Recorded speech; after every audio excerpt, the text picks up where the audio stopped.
question du temps.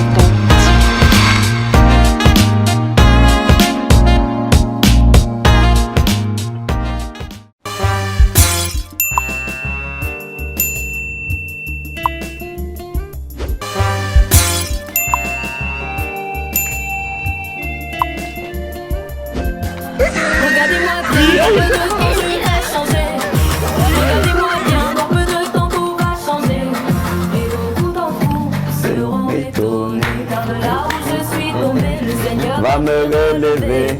Il m'a dit que si je me confie à lui, jamais de la vie je ne serai déçu. Regardez-moi bien.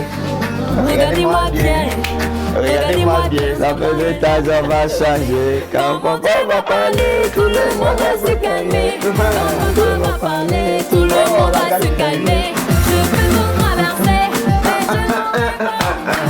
Jamais la honte, jamais la honte. Comment tu vas? Alors, mesdames et messieurs, bonjour, bienvenue dans cette nouvelle édition d'Analyse et d'écriture lunettes. J'avoue que c'est pas facile, hein? C'est pas facile. J'aime bien cette musique de Nzira, sauf la honte, jamais la honte. Jamais la honte. Jamais la honte. Mais sauf que j'ai de la peine à capter les paroles tellement je suis les gens engagés à mimer la mélodie, le son des paroles. Pourtant, bon, en fait, je sais pas comment le dire. C'est moi, ça n'a jamais été facile. Toutes les musiques que j'adore, c'est compliqué. Alors, oh mes yeux, le ministre Benjamin, vous avez été l'hôte d'une dame que nous avons reçue ici sur le plateau, la sœur Claudine Eliana, qui vient de Paris. Vous avez été connecté, l'onction de connexion par le Créo, et elle vous a localisé ici au Cameroun grâce au Saint-Esprit. Vous nous parlez également de cette grande campagne, cette méga campagne qui s'est déroulée sur votre assistance, votre assistant, on va le dire ainsi. Alors, vous avez été hôte, comment ça s'est déroulé, quelles ont été les impactations et de manière globale, quels sont les temps forts de ce rassemblement? Ok, merci beaucoup. Monsieur le réalisateur, champion qui a une connaissance, qui est camarade avec le public. Je dis bonjour au peuple de Dieu. Je bénis le Seigneur pour cette interview. Je rends grâce à Dieu pour cette chaîne et pour tout ce que vous faites au Cameroun par rapport à l'œuvre de Dieu pour que la bonne nouvelle soit répandue à travers le monde entier. Amen. Ok, je vais commencer par le déroulement de cette campagne. Je vais d'abord commencer par dire merci à la servante de Dieu, à la sœur Eliana. Vraiment, le contact s'est fait par le Saint-Esprit au travers de son frère et tout de suite, nos esprits se sont accordés parce que le Saint-Esprit est un. Ça dit pendant qu'il rendait ministère, la sœur m'a également rendu ministère. Donc, cette campagne a débuté le 17 et je pense que nous avons commencé par des sorties dans les marchés. Nous avons évangélisé dans les marchés, nous avons évangélisé dans les rues parce que le souci, le fardeau qui était dans les cœurs, c'était aller chercher une âme qui est enfermée quelque part, qui est dans un lieu caché, une âme qui est un peu lointain, ce qui n'a pas eu cependant peut-être la force bien nécessaire pour aller à l'église, pour aller réaviver la flamme également de ceux-là qui se sont refroidis un peu. Donc cette campagne s'est très bien déroulée et puis nous avons suivi de la sortie des marchés d'un programme à l'église mère dans notre ministère international prophétique de la grâce et des miracles. La Bible dit à force de devenir sages, ils sont devenus fous.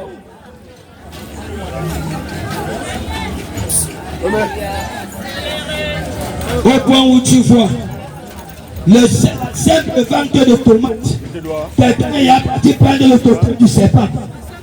Qu'elle veut vendre la tomate, parce qu'elle veut construire les immeubles. Tu fais quoi avec le totem? Parce que tu vas entendre que dans le marché là, c'est toi qui vends 40 cajots, les autres ne vendent rien. Mais je vais te poser une question. À quoi sert-il à un homme de gagner tout le monde entier s'il va perdre son âme? Il n'y a plus de crainte. On ne craint plus Dieu. On a abandonné Dieu. On adore les totems. On adore les crânes. Je suis parfois dépassé. Si on réfléchit tous de la même manière, un homme est mort, tu peux prendre son crâne, tu pries dessus. Donc cette campagne s'est très bien déroulée dans le sens où le Seigneur lui-même était à l'œuvre. La Bible dit que je serai avec vous jusqu'à la fin du monde. Et la même Bible dit dans Marc que le Seigneur confirmait sa parole. Donc nous avons vu des personnes touchées. Nous avons vu des personnes assoiffées. Nous avons vu des personnes comme éblouies de ce que la parole qui sortait, bien vrai que ce sont des mêmes versets bibliques, mais il y avait comme une inspiration divine qui touchait les profondeurs des cœurs. Il y avait comme une épée également qui sortait, qui parvenait à séparer le âme et esprit. Laisse la magie, ça amène en enfer. Laisse les incantations, ça amène en enfer. Abandonne les sectes pernicieux, ça mène du droit en enfer.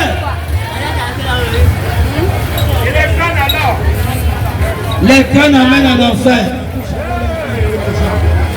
Il y a des gens qui couchent avec le porc pour la richesse. Tu couches avec le porc pour l'argent. Tu n'as pas honte. Couche avec le porc. Bien-aimé, change. Comment vous avez vécu cette campagne au sein de votre congrégation, de vos fidèles, vos connaissances, vos relations et les hommes de Dieu ici au Cameroun? Déjà pour nous, pour le ministère, déjà que pour notre ministère, c'était vraiment la première fois que nous faisons une méga campagne. Donc, de guérison, de délivrance, bénissez sa vie. Elle s'est levée par la grâce. Priez que la main de Dieu localise sa vie. Que la main de Dieu localise sa maison. Père, au nom de Jésus, nous prions pour cette femme. Nous bénissons sa vie. Nous arrosons sa vie de grâce, sa vie de bénédiction. Nous brisons les chaînes. Nous détruisons les œuvres de la sorcellerie. Nous renversons les œuvres de ténèbres dans sa vie. Nous détruisons la puissance du mal dans sa vie.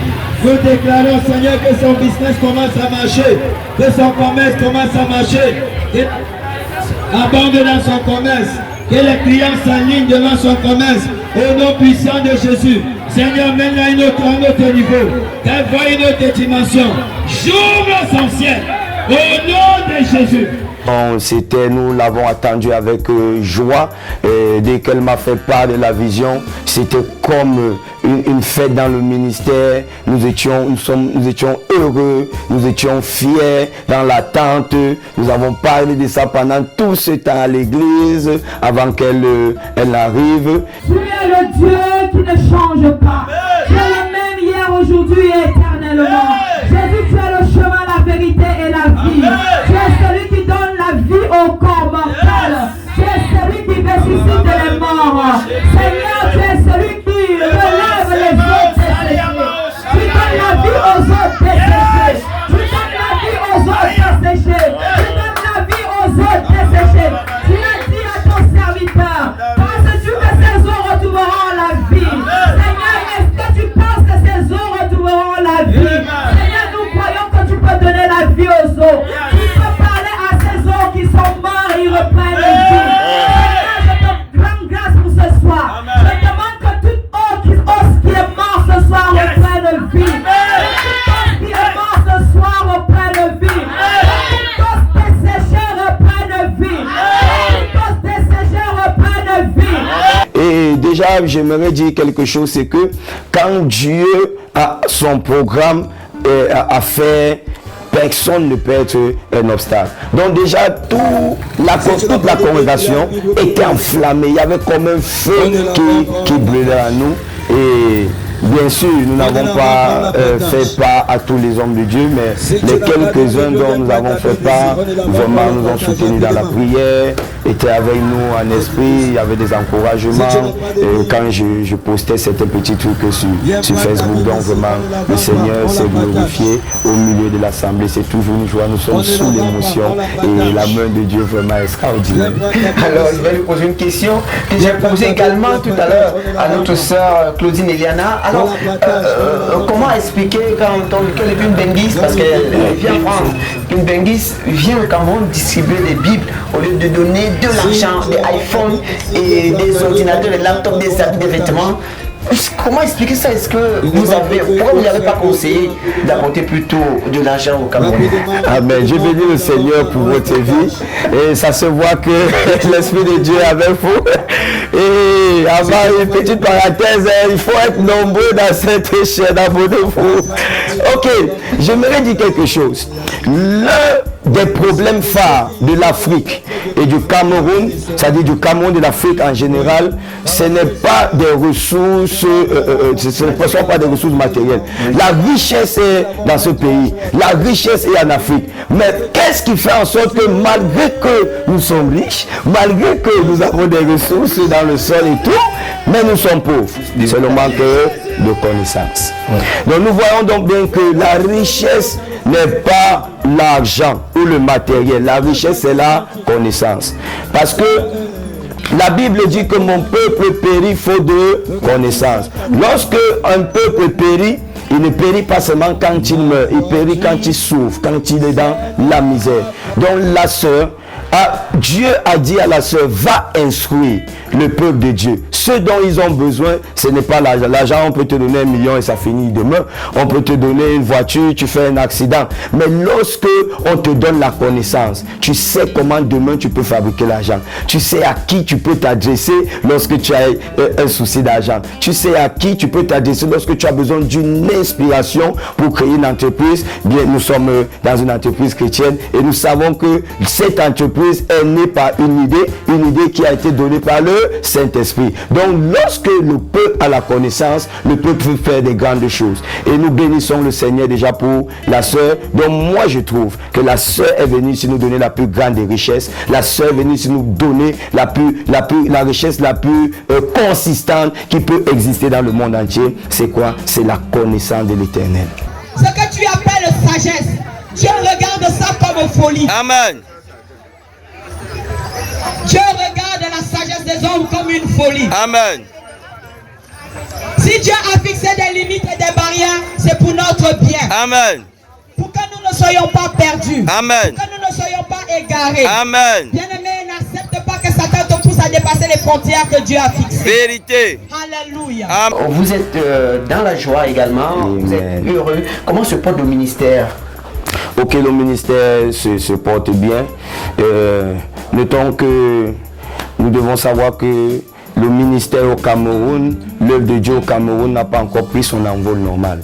Ça veut dire que le véritable réveil n'est pas encore au Cameroun, mais le vent du véritable réveil est en train de souffler. Amen. Et nous prions, nous rendons grâce à Dieu parce que nous savons qu'il y a des jeunes, il y a des papas qui sont entrés, qui sont dans le mouvement du vent du réveil, qui sont à la chambre haute, qui vont descendre étant remplis de langues de feu afin d'évangéliser la Samarie, de bouleverser le monde entier. Donc le ministère se porte bien et nous savons que Dieu est fidèle et nous comptons sur sa fidélité. Donc si le ministère va bien, c'est parce que Jésus est assis sur le trône.